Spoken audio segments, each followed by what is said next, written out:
Welcome back to Moon Harbor Heroes. Today's issue is Blockade, Issue 5, Myriad. On the cover, a huge Carl golem dominates the majority of the page. In the palm of his outstretched hand, Anagram crouches in the three-point stance, yellow sundress blowing slightly in the wind. In the sky in the background, we can see Astron ships charging weapons above the city. In the bottom right corner, there's a silver embossed logo in bold letters, Blockade. We turn the page and our story begins. We're opening panels of this. We've got Moon Harbor during Blockade, so we've got Astron ships in the background. We've got this rust mist kind of hovering over the whole city, and I think we're just right above the buildings, and we get Carl just flying by, obviously like Phoenix in control now. What does that look like when Phoenix, like, what's the distinction between Carl, how Carl is drawn using the Phoenix's powers, and when the Phoenix is taken over completely? When he's using the amulet, he's just Carl but on fire. But I guess like this would be one of those moments where Phoenix takes shape. So it would probably be like an actual winged Phoenix maybe. I like that. And the previous dude was taken over that he looked just like a dude that was like fire dude. But I think in this case it would be more like an actual Phoenix spreading its wings. Yeah, you're amorphous enough that like it can take on that full Phoenix shape. I like that. Yeah. And we've got you flying over the city, and like really astute readers will realize that we're seeing some landmarks that kind of indicate we're heading towards Carl's. Was it an apartment? Burt's apartment? Or what does he have again? It's like a house in the suburbs. Right. Yeah, we're heading out of the city into the suburbs area towards Burt's. And I think we're going to get like a cut to like the inner hive mind room. And I think the Phoenix has the larger voice in this case, where we normally have, the amulet talking and then like the whole swarm talking back to the amulet. I think in this, like the voice letters of the Phoenix's voice are much larger than the swarm's voice or the hive mind's voice. And it says, "The one you call Burt is in danger. I understand his continued existence is important to you, so it is important to me." We get a shot outside, and we see 4 of those pods that we saw earlier, the ones that had the Astron mount climb out of this, like delivery pods, flying towards, like out from space toward the suburbs area. So we get a few panels of you flying through the streets. I think at this point, it's safe to say there's kind of just general chaos going on. There are a lot of people who gotten notices from Saber not to freak out about the mist, but there's still just a lot of people who just haven't been in contact. So the streets are just generally chaotic, and I think by this point we probably have like some very open Astron hostilities on the brink of all-out like just street warfare at this point. And then I think we get you as the Phoenix landing in the suburbs, and we get this like half-page panel that's you landing, and we see just 2 craters, like small craters that are smoking real close to you, and then the rows of houses, and like we see Burt's house there, and we see some smoke rising up from behind the houses, like maybe 20-30 yards behind the houses as well. We get the panel of like in the front 2 holes, the legs of the mount starting to climb up out of the holes. The Phoenix just kind of stretches itself out, and we get this nice shot of it like in its full glory and just drawing in all this power. I want you to go ahead and just put yourself at 4 burn. And at this point, I'm going to have you take control, but the Phoenix is still fairly latched in, and it can kind of veto things. Yeah, so you've got these 2 mounts climbing out, facing you. It's pretty clear there's another 2 on the back side of the house. What do you do? I'm going to try to get to the house, so I'm in between the enemies in the house. Okay, so like trying to go get past these things. What does that look like? I mean, I don't think it would be stealthy. I think the Phoenix would swoop over the house and then crash down into a fiery crater of itself just in front of the house. Yeah, awesome. So yeah, we get those panels. You kind of like dart up into the sky and then slam back down. And at this point, we've got you kind of standing in guard of the house, and we've got the 2 mounts in front standing at their full like 12 feet tall on their 4 legs, and both of them charge directly at you. What do you do? You've got a few seconds before they get to you. Okay, so the crater is on fire, and you can see the fire die down in the first panel, and then in the next panel you can see like there's a golem rising from the crater. It's like it's very beefy, and its body is just like a ball in the shape that we expect Myriad to be. So it's basically Myriad, but there's like a bulky, fiery golem body sticking out of it. I love it. Yeah. And they're continuing the charge. What does the golem do as they're charging at you? Suddenly, in the middle of the body, suddenly like a big fiery eye opens up, like a single Cyclops eye. It mentally yells at the creatures coming running in. It tries to scare them, and it just yells, "Leave!" And as it does that, it flames up into a big flamey ball. Okay, this may seem odd, but I want you to actually directly engage a threat. Is what I'm doing considered to be terrifying for the monsters? I think to most things it would be. I don't think it's terrifying to these. Okay, that's why I was asking. Yeah, they're fairly well trained. Okay, on a 10 plus, pick 2. Cool. I think I'm gonna frighten the opposition so I can terrify them later on. And I do want to let you know that if you want to choose create an opportunity for your allies, I do have something for that. So it's not like off limit because there's no one obviously here.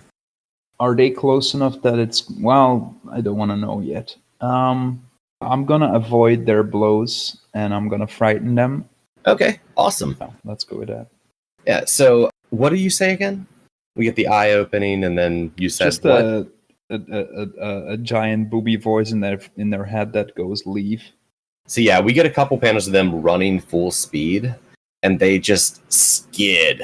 Like we get the artist tried real hard to represent terror in these things' faces, but they're not great at the non-human emotion. So we get some approximation of terror in their face and them skidding to a stop. Like I think they stop like a couple feet from you, or at least from the like fiery amulet part of you.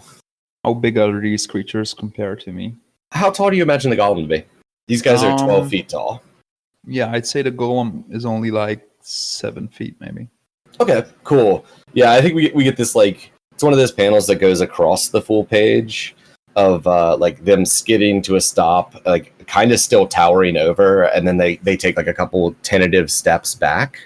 From the other side of the house, we start hearing the like click clang of these things moving, obviously getting closer to the house on that side.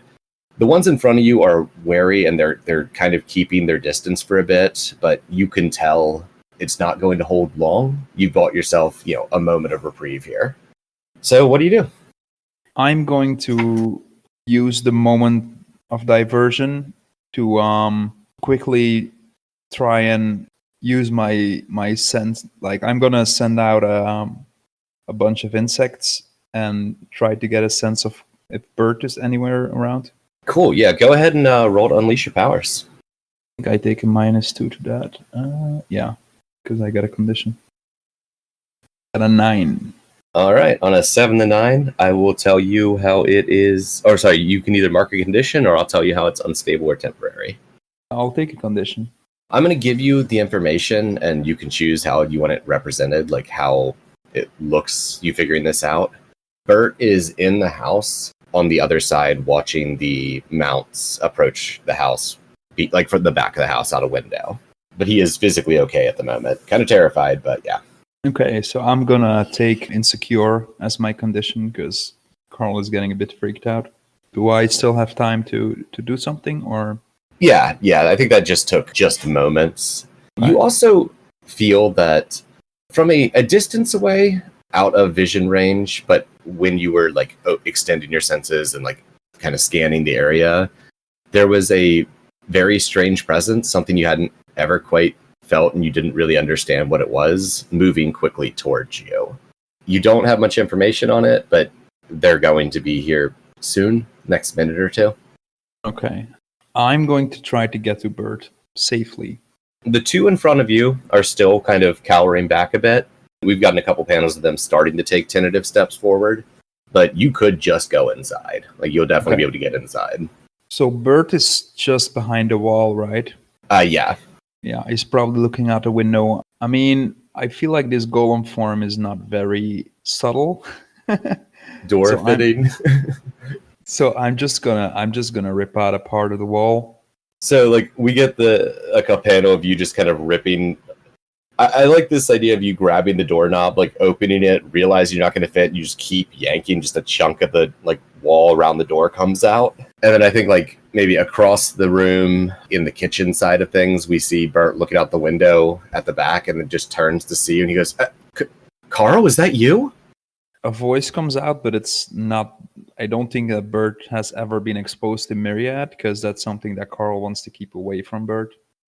So at this point, the golem goes, "Hi, Burt," but it's like the voice bubble that you'd expect from Myriad. Maybe like normally it's probably like inverted, like black with a white text on it. But in this case, it would be a darkish red with white text, because the golem is basically a combination of Myriad and Phoenix. So you would see concern on Burt's face, and Myriad goes, "Get close to me, quick." He is very, very obviously tentative. He recognizes that this is Carl, but he also recognizes this is something very new. And I think we get a couple panels where we're not sure if he's going to step towards you or run, and then he takes like a tentative step towards you, and then one more, and then he's right next to you. And as we get the panel where he's standing right next to you, two of the like drill arms of the mounts from the other side of the house, the ones near the window he was looking through, just burst through the walls and just kind of wildly drill around the room. They can't see you, so they're not like specifically aimed, but they're just wildly whipping around the room. What do you do? I'm going to go into my hive mind, and I'm going to ask the Phoenix, "Will you protect Burt?" We get the full in the hive mind panels, which I think we've established just generally take just moments of real time. Like no matter what the conversation is, they just take narratively appropriate amounts of time. I think we get the Phoenix. We get like the Phoenix is like flaming word bubbles with like ... And then it says, "Open your mind to me further, and I guarantee that he'll be safe." Mechanically, what I'm doing is if you mark your amulet countdown, the Phoenix will leave you temporarily and get Burt out of here. Burt will just be safe. So Myriad answers, "I think I got a better idea." You see a panel of the golem grabs Burt, and as contact is made, you see like the next panel has like faded edges, like the one panel fades into the next one. Okay. And you see Burt appearing in the hive mind opposite the amulet. So I love that. Yeah. So it would be like a big sphere. It's dark, and there's an opening on one side where the amulet is, and then there's an opening on the other side that opens up where Burt steps out. And in the hive mind, Burt looks really tall, like, and almost like a bit more like he's an old man hunched over in real life. But in the hive mind, he gets like a flare of the heroic. I love that so much. And I think we get a couple panels of Burt just looking around the hive mind. We get an initial face of shock, and then one that is just obvious curiosity, and then just absolute delight. And then he locks eyes. I think at this point, like when we're in the hive mind, the amulet kind of has like a fire face, or at least like eyes and a mouth of fire. Nothing like with super defined features, but just fiery eyes and a mouth, like giving it some kind of expressive ability. That work for you? Yeah. Burt meets eyes with the amulet, and then just visibly deflates. Like it goes from just pure wonder and delight to just kind of horror. And then he kind of steps forward, reaches his hand out just a little, and goes, "Carl, who is this?" I'm not sure, but he promised to keep you safe through this. Burt kind of looks around at just you, and then he goes, "I trust you. What do I need to do?" So the next panel you see is so Burt is at the left side of the panel, and the Phoenix is on the right side of the panel, and you see like like the inside of the sphere wall takes up most of the panel, and you see like the classic Carl face show up in the wall, which has like a huge big grin and slightly squinted eyes. And suddenly you hear the voice of, like, the speech bubble is the voice of Carl this time. And he goes, "I think we're just gonna make some friends." And then the next panel, you see Burt get absorbed into the golem. Awesome. I'm trying to think what golem Burt would look like. I guess it's probably gonna be it's Burt, but his arms and his legs are extended with insects. So it's like it's Burt's body and his head, but then his arms and his legs are these massive, bulky insect arms. What label do you think Burt least represents? I would guess danger. So yeah, when you absorb Burt, I want you to shift your superior up and your danger down. Okay. Like, I think you just kind of take on a bit of his aspects. Yeah, I get it.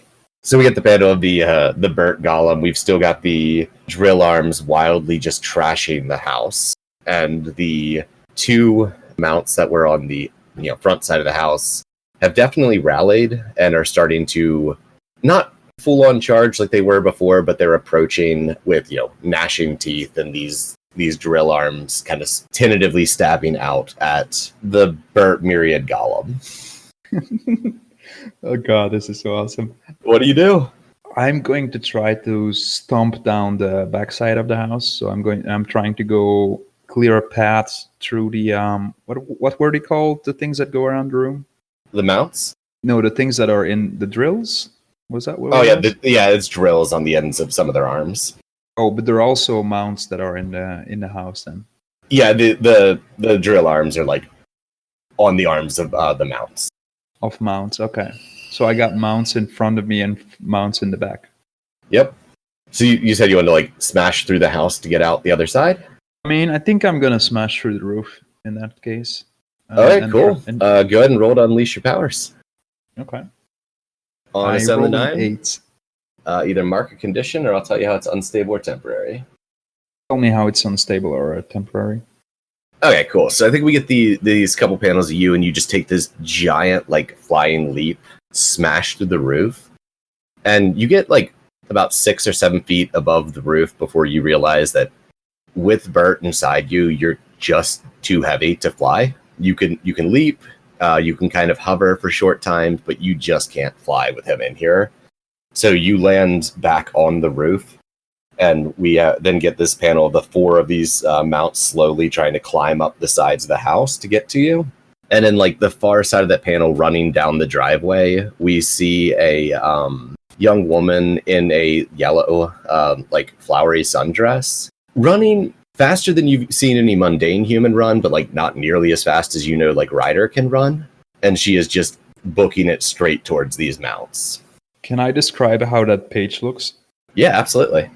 Okay, so I think it would be the top half of the page would be these 4 panels or something like that, where I think the last page ended with Burt getting absorbed, and then there's 4 action panels where you can see the mounts on the outside crash through the front, through the hole that Myriad created earlier to get in, and then the 2 on the back suddenly realize, like, as that happens, they just lock in on Burt Golem. And as you said, he crashes through the roof, goes flying, and then falls down. And then the bottom half of the page is the girl arriving at the scene, and it's like from her perspective, so you can see her back as she rushes into the scene. The Burt Golem makes a 3-point landing on the house, which at this point is totally destroyed and on fire.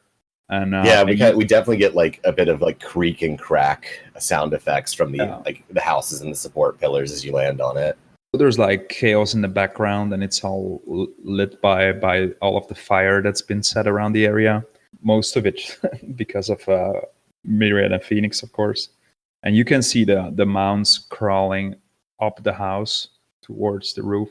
I think the only thing I'm going to change the mounts in a 3-point landing is I'm going to have like one of the mounts had fully followed inside and is trying to climb out the hole you made in the roof. So there's like 2 in the back, 1 inside, and 1 in the front. That's perfect. Cool. And longtime readers will recognize this new person as Anagram from. Yeah, I think it would Sword be and cool Sight. if at the previous page there would be like these panels where you can just see a silhouette rushing, and the readers would kind of know what that is, but there's no. And then I like that. The big reveal is the big panel where they show her back as she arrives at the scene. Yeah, no, that's perfect. That's perfect. And then the mount that's inside the house, like I think after that panel of the 3-point landing, we see that one like rearing up out of the hole, and we get another panel of Anagram, and like as she's running towards the front door, she's getting fairly close now. She kind of sees all this happening. We see her like future vision, which is like these. She sees just different overlaid possible futures as she like lifts her glasses in this like light blue ghost images. And we see her like kick a rock and it bounces off part of what used to be the doorway and hits a shelf that is that then teeters over and then falls on a like flaming support pillar. And then just part of the roof gives out, and we see that mount just fall down and just under a bunch of rubble right as it was about to slash the golem. And she kind of looks up and goes, "Hey, need some help?" And I want to go ahead and have us enter battle against a dangerous foe. Cool. So you are the leader. I'm not giving you a choice on that one. You don't have influence over every teammate. What is your purpose in this fight? I think it's time to lay down some smack to destroy the enemies in the near vicinity. Yeah. Okay, you both have the same purpose. Do you mistrust Anagram? I'm not saying do you trust her, but do you like actively mistrust her? I don't actively mistrust her. Okay. And I do not think you're ill prepared or off balance. Like, you came here because the Phoenix brought you here to fight a threat. So you were at 3 team. So with NPCs, you can tell me you want to spend a team to have Anagram help you if we can find a way to do it. So you can like have her spend team for you. So yeah, now that we have that established. Can you describe what she looks like as I look down from the roof? Oh yeah, okay. So she is height-wise, she's like medium height. She's a young white woman, probably around like 17, long brown hair, and she's in a just yellow flowery sundress. And she has these very old looking, very thick, like crystal glasses on. Like they're very circular wire frames. And while you're looking down at her, for just a moment, you see like a panel in her arm that just kind of moves, then snaps back into place. And like looking close, you see there's like very, very minuscule seams. Like she looks incredibly human. On super close inspection, something's not quite human about her. Gotcha. So I think we've got her down below. The mount's still trying to climb up, but probably pauses, turning down to look at her. And you're standing above it. And we have the like 2 just seeing their arms start to get up to the top of the roof behind you. What do you do? I'm going to try to grab one and throw it away. Oh, or sorry, the one in the front, or the one of the 2 in the back? Like, I think the one in the front was crawling up the house too, right? So you got one from the they're inside all working up the way. Yeah, the one on the inside is pretty much crushed under rubble. Like you see little bits of movement, but it seems like it's not getting out of there. I'm gonna try to grab the one from the front of the house and throw it away. Awesome. Good. Also, by the way, I think Burt Golem is slightly taller than Phoenix Golem was. So I think Burt Golem is like 9 feet, 9.5, something. Like a little lankier. Yeah, as more bits and pieces come together, it would have grown a bit. I like that. I like that a lot. Cool. Yeah. So yeah, Burt Golem reaches down to grab it. Go ahead and roll to directly engage. I'm not doing anything terrifying, so it's just plus my danger. All right, that's a 14. It is. Oh, on a 10 plus, pick 2. I'm going to try to take something from it. I'm going to try to take like the main threat are the drill arms, I guess, right? Yeah. The drill arms are like these big claws that they can also spin into drills. Yeah, they seem to be like they're the most obvious threatening weapon on it. Yeah, so I'm going to try to incapacitate or I don't know. I'm not sure if I just want to straight up rip them out or something like that. But you have free reign. However, you want to stop those drill arms from being a threat. What other thing do you want to pick as well? Okay. I think I got a cool thing. Just gonna decide what the second thing I want is. I'm going to throw it away, and I'm gonna use that to create an opportunity for Anagram to enter the scene properly. So, Bird Golem reaches down the front of the house and grabs this mount that is climbing up it, and it each big arm grabs one of the drill claws and just crushes them as it grabs it, and then it throws it down in a way that creates like a ramp for Anagram to the roof if she wants. I love that. And you did not resist or avoid, right? I didn't know. Okay, cool. You crush that drill arm, throw it down, and immediately Anagram like runs up it and leaps from that to like the higher point, grabbing onto the mount and starts climbing up the mount. And I think it swings back the other drill, swinging towards you, and Anagram is like clinging to that arm and tries to wrench it off course. I'm actually just going to roll to defend for her. She got a 9. You can push that to a 10 if you want with team.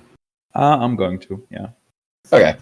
On a hit, you keep them safe and choose one. On a 7 to 9, it costs you, so it doesn't cost her. So yeah, we get her having climbed up this beast, leaping off the piece you threw down, grabbing the drill arm, and like as it's swinging towards you, she yanks it with a twist of her body. And like, how are you helping with this? She swings off the drill arm and comes up just short, and I think I just reach out my hand and she lands on my hand. All right, perfect. And for the 10 plus, she's going to take influence over you. So she lands on your hand, kind of crouches down, and kind of just reaches into the insects and fire and just grabs in to hold on tight. And I think this sends the thing kind of reeling back. You have an opportunity. You could just attack it here. Like, I'm not going to make you roll. You could just hit it. It's thrown very much off balance. Yeah, I'm just gonna punch it out of the way, create some space. Cool. You can narrate however that want. This thing's going to be out of the fight. I think like my left hand is outstretched, an Anagram lands on it, and then with the backside of my right hand, I'm just gonna swat it off the roof, and it goes flying into the neighborhood. I like that. Like maybe like you're turning to face the other two as you do this. It almost looks like casual. Yeah, that's what I was thinking. Cool. I like that. So I think we get like a close up of like Anagram crouched down on the left hand. She's tense, but still has kind of like a half smile on her face. And she goes, "So you must be B-boy Carl. I don't. What do people call you?" She kind of looks down in the building, looks at like the face of the golem. Goes, "Is the scientist in there?" I don't know. We're something different now. Something new. Are you a friend? Yeah. No, I'm a friend. We've got a lot of talking to do, and I think at that, one of the antenna of the climbing mounts, like they've reached the top of the roof now, just suction cups on the back of her and just yanks her backwards off your arm towards the mounts. What do you do? I'm going to try to grab. I guess the suction cups are attached with like a wire or something, right? Yeah, it's like on the end of the mount's antenna. Yeah. Oh, antenna. Okay. Yeah, I'm gonna try to grab the antenna and just break them. Is your intent to attack or to defend? It's to defend. It's to make sure they can't grab her. Cool. Yeah, go ahead and roll to defend. Okay, I guess I got some potential. Yeah. I try to grab the antenna and just miss. Yeah, I'm actually gonna kind of. You grab the antenna and you yank it, and the whole thing just rips out of the mount. And that one just kind of lets loose this really just ear-piercing like screech. And Anagram goes tumbling, and the claw drill arm of the other mount just goes straight through her chest, like straight through her stomach, and she's just impaled. And she kind of gasps out, like just a very small like gasp of pain, and then grabs the leg or the arm and just starts trying to break it, but just does not have the strength. I will note there is no blood. There might actually be just a small amount of sparks when this happens. What are you doing? I'm going to try to help her out. That is the last mount left. The other one, when you ripped off the antenna, kind of shuddered, died, and fell off the house. I'm going to send a fireball at the mount, but I'm going to. So I'm going to spend burn for that. Okay. I'll spend 2 burns so I don't hit anagram.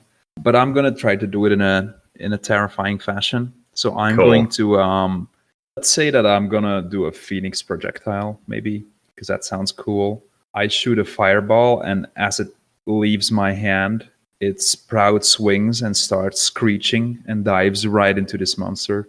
I love it. And it's like, to the reader, the type of scream that comes out would be reminiscent of the screaming that went on in Carl's head when he was taken over by Phoenix. Yes, several I like points. that. Yeah. Cool.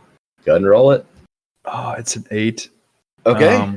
And then the terrifying thing makes it pick 2, I think. Let me read. Yeah, additional options. So I get to pick 2 as if I just rolled a 10. I'm going to create an opportunity for my allies, and then I have a good idea of what that could look like if you don't have anything specific. And avoid their blows, so it doesn't come to a blow. Okay, cool. I think we get this, we get the screeching Phoenix fireball, and it just slams into the chest of the reared back mount. We're left with this cracked exoskeleton, and it just stands still for a moment and then just kind of goes stiff and then starts falling backwards. Anagram catches hold of the roof, and the Talon pulls out of her, leaving her on the roof, and it falls to the ground below with just a big thud. And then we get, I think, a couple panels just eerie stillness, where the only movement in the panels is the fire, a little bit of fire from the house, and the shifting rust-colored mist that's kind of been here since Blockade started. And are you cool if we just time cut to 15 minutes later? Just have a cool down from that. Yeah, I think Myriad would just ask, "Do you have a safe place to go to?" And then it would just cut or something like that.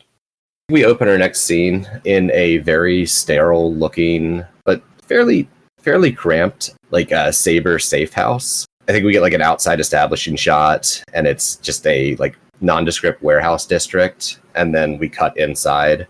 And we got Anagram kind of sitting at a table working on patching up this giant hole in her stomach. And yeah, how do you want Carl and everyone else there? Or Carl and Burt? What's going on with them? We're probably time jumping about half an hour or so, give or take. I think I would have let go of Burt at this point. I think Burt would be unconscious. Yeah, that seems right. So probably Burt laying in a cot. Yeah, Burt laying in a cot, and then I think I'm going to revert to the golem form, because I'm guessing that Phoenix is still very much part of the scene here. Yeah, so your connection with Phoenix has never really felt stronger. Phoenix no longer has the very active control you gave it, but it has a lot of sway in the group talk. I think I'm gonna stay in the golem form.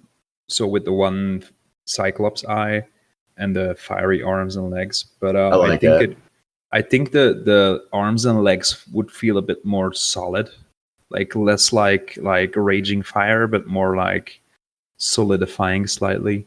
I think maybe this scene starts with Carl Golem sitting next to Burt, and then maybe she walks in, or she was in a corner fixing herself up, and she walks up, and then she can start talking. Yeah, cool. Yeah, we'll have the panel of them together there, Burt and Carl Golem, and maybe she's in a attached room and finishes up the most major repairs. Her chest is now patched up, but it does not look as clean and smooth as the rest of her robo body. And then she walks in, seeing you looking over him, and she just kind of quietly says, I checked his vitals. He's gonna be okay. If you want, and if you consider that enough to be a comfort or support, you can spend a team to have her comfort and support you as if she rolled a 7 to 9. I kind of want to open up. Cool. Yeah, so we're down to one team in this group. So that's as if she rolled a 7 to 9 on a comfort to support. So if you open up, you can do one of those things. I'm going to look at her and go, I'm sorry for earlier. Things got a little bit out of hand. And the voice would be more human. I'm not sure if it would be Carl's typical speech bubble, but it would be something more mellow. Yeah, I get that. So like closer to Carl than we've seen in a bit. And then because I'm a bit ashamed of the of how hectic things got, I'm gonna shift my freak up and my superior down.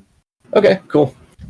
And one thing you've noticed is like she has her hand. Like this is the first time you've met this person. She seems to know a bit more about you than you know about her, but she is hand on your shoulder.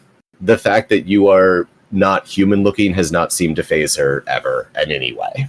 And she kind of looks at Burt and then kind of leans in pretty close and kind of lifts her glasses, stares at him, then says to herself, I was sure he was the one connected, but... And then she turns back at you and kind of just makes like a sharp intake of breath and takes a step back and goes, but I think I was wrong. And I'm going to have her roll one of her moves. It's when you push yourself to remember the version of someone that exists in the future, mark a condition and roll plus memories. Oh my god. Anagram is 4 conditions marked. Yeah. Next time I play her, that's going to hurt. So her memory stat is at a 0 currently. And she got a 5. Okay. On a hit, you connect who they are now to who they are in the future, choose the role that they will fulfill in the future, and the GM will tell you about their future self. On a fail, they're not at all who you thought they would be. The GM will choose their role or tell you that as far as you know, they don't exist in the future. In this particular incident, I'm going to have you be the GM. So you get to choose what Carl's role in the future is. I'm going to say that the feeling that she gets out of this is that I have no future at all. But okay. Not like usually when somebody has no future, it's because they died and there's still like residual connections, people remembering memories, and there's a grave and there's very real physical reasons why that person's not around. So it's almost like you can still see the person from the negative space of their lack in the future. But in this case, it's like I just don't exist in the future. Okay, yeah. So I think she looks at you and we get a view of her vision and we see just cascading blue like ghost images, and then they just all seem to just blip out at a certain point. And then we see like when Anagram like sees things that are linked to the calamity, she sees them in this maroon color. So we see like several Carl ghost images in this maroon going through various things, and then they just cease to exist. And she kind of frowns and goes, I've never seen someone linked who just ends like that.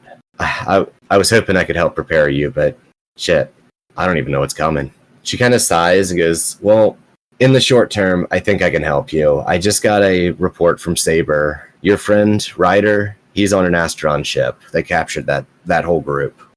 I can get you in that ship.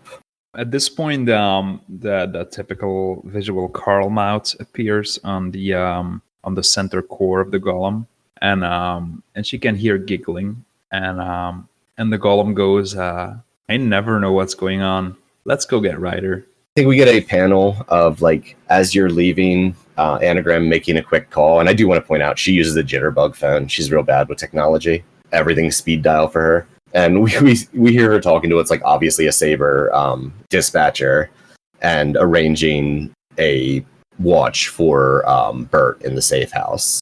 In the next panel, we get we turn the page and we see Anagram with like a kind of bulky Saber branded jetpack, and Carl just on the side of an Astron ship, and she's got this device that she's clicked into the side of the ship, and we see a bunch of how far up are we right now? About where airplanes fly, I think. So it's like not like hovering right over the parks like they used to. Like we've got a cloud layer below us, but we're not in space. Yeah. Okay. And we see a bunch of codes going through on this device, and then we hear a click, and we see a ventilation shaft, like the grate of it slide open. And you cool if we end the last panel of the comic with Myriad, Carl, whatever, swarming in through the ventilation? Sure.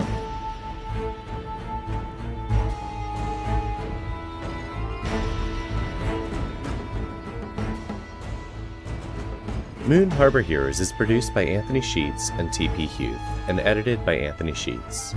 Anthony can be found on Twitter at IcyNewYear or at IcyNewYear.com. T is the host of Incubator on Air. a New Play podcast available on iTunes, Stitcher, Spotify, and Google Play. They can be found at Huth Playwright on Twitter or TPHuth94 on Instagram. This issue was GM'd by me, Anthony Sheets. Carl was played by Simon Meskins. You can find him on Twitter as @Gilberecki. The music for this issue is Curse of the Scarab by Kevin MacLeod. The license and a link to his website can be found in the show notes. Our logo was designed by Beautiful Beasties. She can be found on Instagram at beastly.doodles or on Patreon at patreon.com/beautifulbeasties.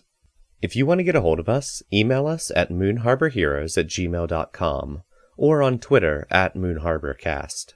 If you enjoyed this issue, please consider leaving us a review on iTunes and recommending it to friends. Word of mouth is really the best way for us to bring these stories to more people. And thanks for helping us save the world. We'll see you next issue.